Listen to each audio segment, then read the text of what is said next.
మన ధర్మశాస్త్రంలో భార్యాభర్తలు కాని వారు షేకింగ్ హ్యాండ్స్ ఇవ్వకూడదని చెప్పబడిందా? మన భారతీయ సంస్కృతిలో నమస్కారానికి ఉన్నటువంటి ప్రాధాన్యత ఏంటి? భార్యాభర్తలని మాత్రమే కాదు తల్లి, ఏ ఇరువురు కూడా ఒకరిని ఒకరు స్పృశించి కరస్పర్శతో షేకింగ్ హ్యాండ్స్ చేసుకొనకూడదు. ఇది భారతీయ తత్వశాస్త్రం చెప్పేటటువంటి మూలం. ఖుష్వంత్ సింగ్ అనే మహానుభావుడు ఇంగ్లీష్లో ఒక వ్యాసం రాసి ఉన్నాడు. షేకింగ్ హ్యాండ్స్ ఆ వ్యాసం పేరు. ఇది పాశ్చాత్య సంస్కృతి, వెస్ట్రన్ కల్చర్. భారతీయంలో రెండు చేతులు జోడించి నమస్కరించాలి, ఒకరిని మరి ఒకరు అనవసరంగా తాకరాదు. ఇక అందులో యువతీ యువకులు పొరపాటుగా కూడా ఒకరిని ఒకరు తాకరాదు. Shaking hands forbidden, prohibited, one should not do అంటుంది శాస్త్రం. ఇలా మీరు చెప్తారండి, కథలు ఏమైనా చెబితే అది కూడా తెలుసుకుందాం. పూర్వం యయాతి అనే మహారాజు అలా మార్గంలో వెళుతూ ఉండగా ఒక బావిలో నుంచి రక్షించండి రక్షించండి అనే అరుపులు వినిపించాయి. ఆ బావిలో ఒక యువతి ఉన్నది.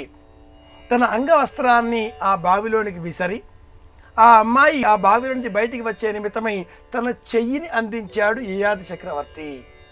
చెయ్యి ఇచ్చే జాతి ఇది, చెయ్యి అందించే జాతి ఇది.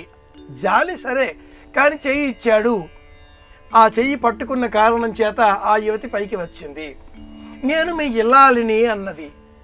ఇదేమిటి బాబు, బావిలో ఉన్న కారణం చేత చెయ్యి అందిస్తే చెయ్యి పట్టుకుని పైకి వచ్చి ఇల్లాలిని అంటే ఇది ఎలా ధర్మం అంటే, పాణిగ్రహణము, హస్తమస్తక న్యాయాన్ని అనుసరించి ఇలా చెయ్యి పట్టుకుంటే వివాహమైనట్టే కదా.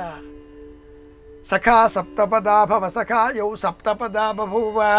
చెయ్యి పట్టుకుని అలా చిటికిన వేలు చూపుడు వేలు పట్టుకొని అని మాత్రమే కాదు సుమా, వివాహ సమయంలో ఏ వేలు పట్టుకుంటే ఎవరి సంతానం కూడా ఉంది, పురుష సంతానమా స్త్రీ సంతానమా, చూపుడు వేలు పెట్టుకుంటే స్త్రీ సంతానం, చిటికిన వేలు పెట్టుకుంటే పురుష సంతానం. అలా చెయ్యి పట్టుకోవడం పాణిగ్రహణము.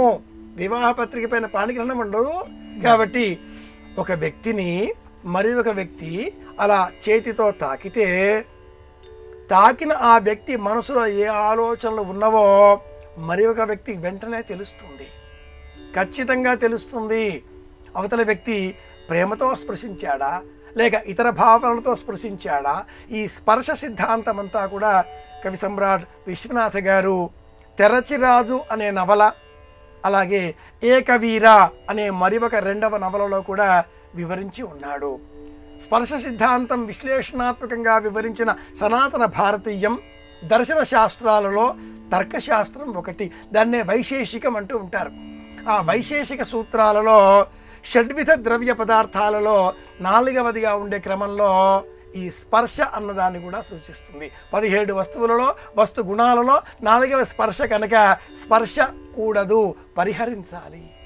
భార్యాభర్త అయిన వారు మాత్రమే ఒకరిని మరి ఒకరు తాకాలి, ఇతరులు తాకరాదు.